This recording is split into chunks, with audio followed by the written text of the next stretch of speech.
Hello. So this is the third blog. And what I wanted to talk about was something that someone had posted in the MECFS um, Reddit a couple of weeks ago, and that I had replied to. It was titled "Unpopular Opinion." What's your unpopular opinion about CFS that goes against the grain of what most people on this subreddit think? Only rule is nothing about brain retraining. And so I'm not going to, obviously, I didn't post about that. And so I replied that this way. Hold on, let me put my banner up so you know what I'm talking about. And so I replied like this: government funding is not the answer. The federal government does not solve problems. In fact, they've demonstrated they are openly hostile to us, others with disabilities, and are more engaged in the logic of eugenics and genocide. We will not be necessarily saved by the private sector either. I have a different vision for solving problems that go beyond the welfare state or private industry. It requires a long explanation, but suffice to say, throwing federal dollars at any issue only prolongs the shelf life of capitalism or capital. It may fix some roads or bridges or even help spark some R&D in the short term, but the long-term generalized feature of stimulus and budget deficits are to prop up profits. Thus, we have to wait until CFS or long COVID is profitable until the state decides to act. As we just saw with the NIH study, they wrote that on behalf of the insurance companies to specifically deny us on the basis of effort preference. Our efforts go for naught because we're stuck between private little boutique startups, nonprofits, and the federal government that doesn't give two shits. And someone replied, that is a very American-centered take on the matter. And I said, well, it's the communist position, and I'll explain in a video I'm making. And then someone also replied, so what's your vision? I'm generally interested. So that's what I am attempting to answer. So my vision for this is not really my vision. It's Marx's vision, right? For what he thinks future society will be dominated by, right? And what it's already dominated by presently, right? And so Marx in the Grundrisse, which is precursor to Das Kapital. Grundrisse just means blueprint or like outline in German. In one of the chapters, he talks about the general intellect. It's a well-known chapter on the fragment on machines, and what he's talking about in this chapter is he's talking about the fundamental non-necessity of labor as a factor in both material production and what they call real wealth, right? So you have material wealth and you have real wealth, right? Material wealth is just output. Real wealth under bourgeois society at its highest form is value. And what he's talking about is he's saying production comes to depend so scantily on labor that this thing called what he calls the general intellect becomes to take over. Fixed capital becomes the predominant force in society. Science basically, right? Methodology, right? That becomes the prevailing force for output, and yet at the same time, labor is still needed, right? Because that's what capital requires, right? It still requires to quote unquote exploit labor power. So what does this mean for my vision? Well, I don't think the state, for example, is nor money, right? I don't think these can definitively solve our issues, right? There's a lot of uproar about, well, we need to get more funding, we need to get more money, and so there's an admission that money is a barrier, okay, or more. But this is a tricky conversation because I have to really explain some of the political economy behind it. The dollar isn't money. Fiat currency isn't money. Let's just right. it's credit. It doesn't operate. It doesn't function as money. It still facilitates exchange relations. You can still buy things with it, right? But it's an IOU. It's credit, right? Um, and so the state doesn't, for example, um, just allocate funds based on human needs. It allocates funds, right, on behalf of capital. The whole thing, the whole state is designed, right, to prop up capital from devaluation, not just domestically, but everywhere, right? That's why we run such enormous fiscal deficits, budgetary deficits. Um, and so people want, like, our social spending that we, every fiscal year, they want, there's so much need, politically speaking, to get a slice of the pie, right? That in itself is a barrier, but it need not be. Only under this society do we have to use politics to meet our needs in such a fashion, right?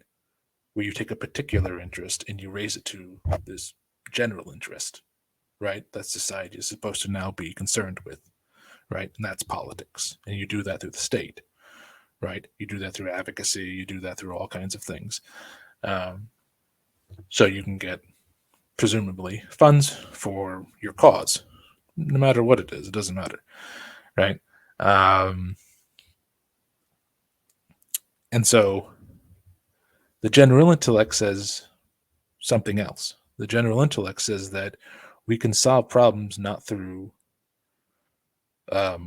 labor time as a measure of wealth, and not through money as a way to finance it, let's say, certain social problems that we have. The general intellect says something else, right? The general intellect says, well, I'll read it to you. This is what Marx says. He says, nature builds no machines, no locomotives, railways, electric telegraphs, self-acting mules. Just remember, this is the 19th century. These are products of human industry, natural material transformed into organs of the human will over nature, or of human participation in nature. They are organs of the human brain, created by the human hand, the power of knowledge objectified.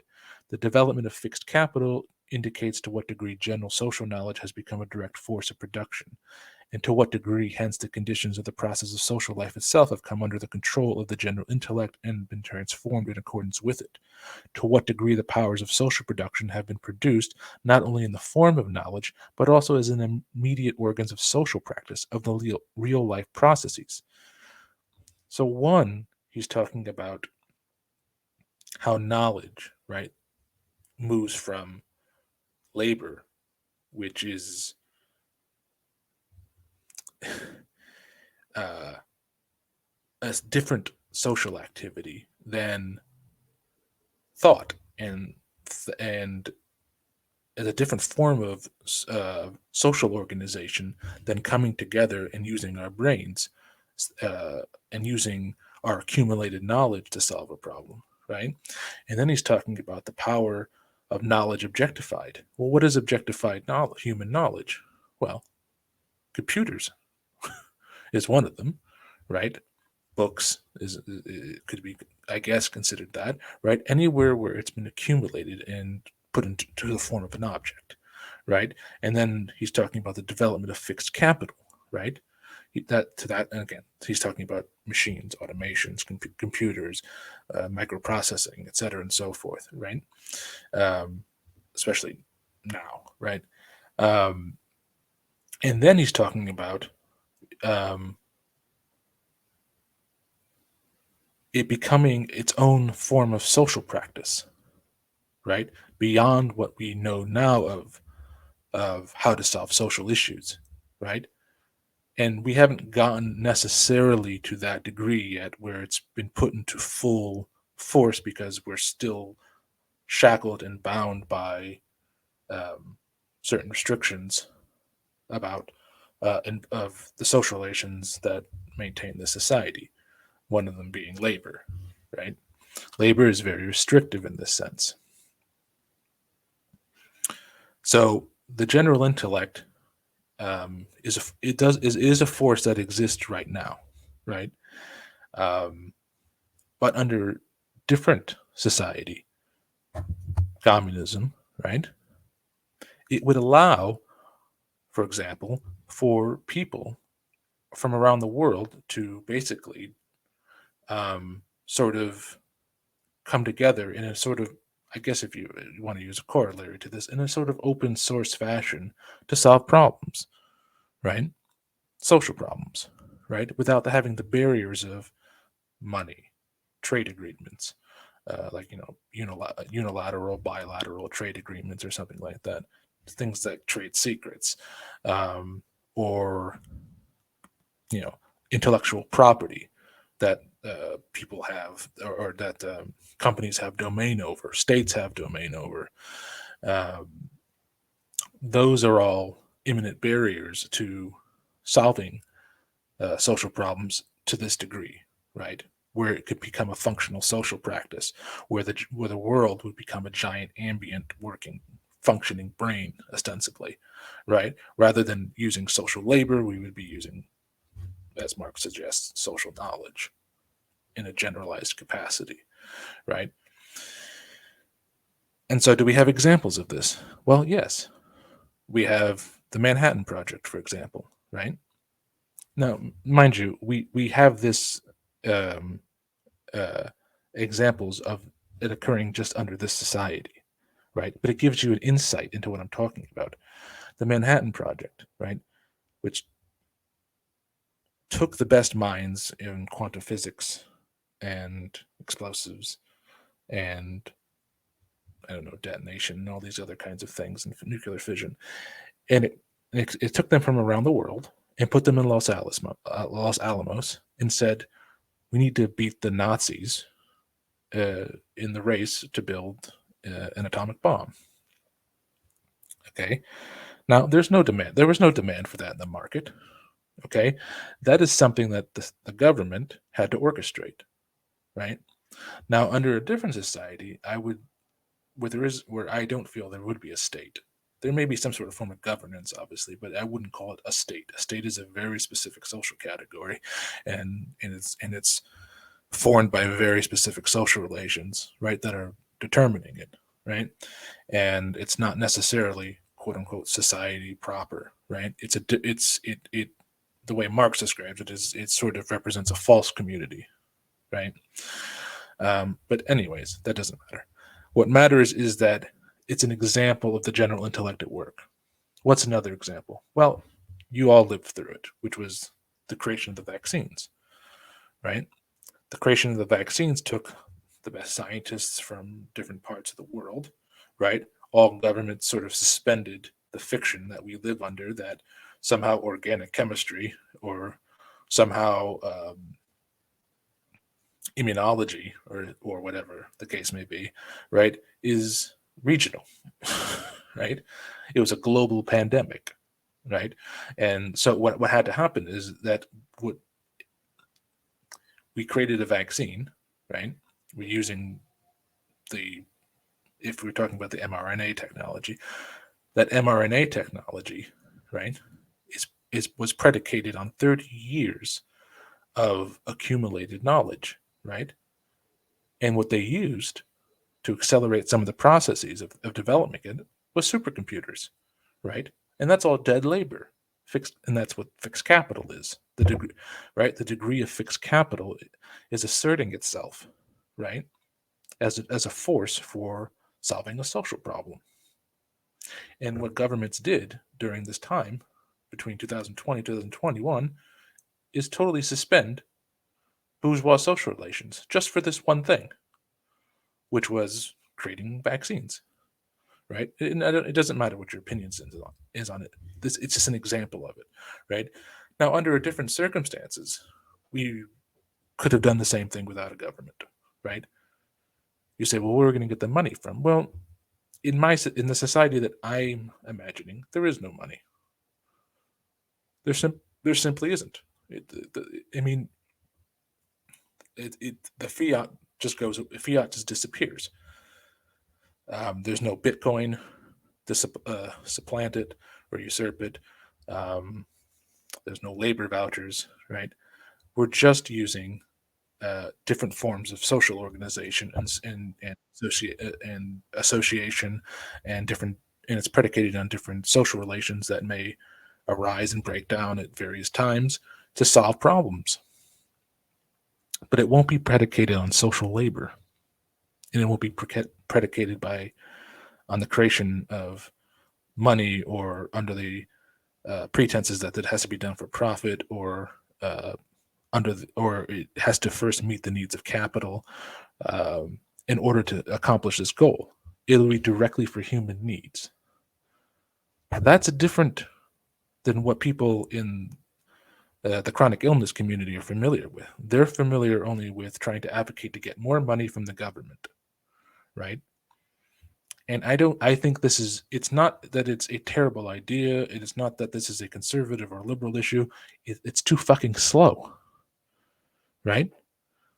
The whole point of government spending, right, is yes, to ensure that profits are subsidized, right? But the problem is, and this is the kicker that seals sort of my argument, or book notes sort of my argument, is that it retards the development of the productive forces because it still requires all this living labor, right, to do this, rather than being able to get rid of all this labor and being able to use all this, instead of having all this excess capital going in towards the military or going towards all these companies like the service industry or going towards whoever is relying on federal aid. It doesn't matter. It can go towards where it's most productive, right? And that's what develops the productive forces, right? Ultimately, because we saw that during the pandemic. People stayed home from work, right? Automation orders went up. Why? Because they had to make up for lost profits, right? So, in order, if you if you want to develop the productive forces, you have to keep removing living labor, especially labor that's completely just not necessary towards material production or output, right? And that's how all this capital gets actually invested towards things that we need. Well, at least productively, it gets productively consumed, right? It may not be. Uh, it'll meet some sort of supply and demand, but ultimately, we're trying to exit. It's used as an exit strategy, right? It may coincidentally, for example, develop some parts of uh, the pharmaceutical or biopharmaceutical industry or something like that, right? And that which may indirectly or directly help us who are chronically ill. But ultimately, we want to get beyond the dichotomy between uh, government or the private sector, right? Or just the government or just the private sector, right? We want to get beyond this. And so that's basically my unpopular opinion, because basically what it says is that we have to get rid of the state, right? And people are reliant on the state, right? Because they need it for their Social Security, they need it for their Medicare, their Medicaid, and they need it for their welfare, or whatever the case may be. But these things are all in the way of actually the world being able to come together and solve very complex social problems. One of them being illnesses, complex illnesses, right? We need to be able, the US needs to be able to work with China or Japan or Russia or Germany or whomever. They all need to be able to come together and share their information and share their knowledge and their scientists and their resources to come together so they can have a healthy populace, for example, or so they can have, um, I don't know, they can develop a cleaner source of energy. It doesn't really matter what it is. If it solves a social issue, you want to have the best minds on it, the most skilled and expert uh, skilled experts on it. Okay. And right now we don't have that because they're all working either for the government, they're either being subsidized by the government, or they're working for a private enterprise, which is probably subsidized by the government. um, and this disallows them from combining forces. And I apologize for how long this video was, but it needed to be explained. So that's basically my unpopular opinion about MECFS, but it's really my unpopular opinion about how to solve the problem, right? And if you have any questions, you can feel free to comment or ask, and I'll try to answer them as best I can. It's a issue that is extremely complex to try to explain in a video, I think, especially somewhat unprepared and at 4:30 in the morning. But I don't think I could be able to write it down either. I've written articles about it. I'll link them in the description. But yeah, that's basically my opinion on it. And I think that is something that I think is the quickest way to solve the problem, is to get rid of the state and to develop the productive forces as quickly as possible so we can actually utilize the general intellect in its fullest capacity, rather than the general intellect being used solely for a profit motive. It could be used solely towards addressing human needs. So that's pretty much it. That's my third blog. So thanks for watching if you did, and if you didn't, it's okay. I just wanted to make a video about this.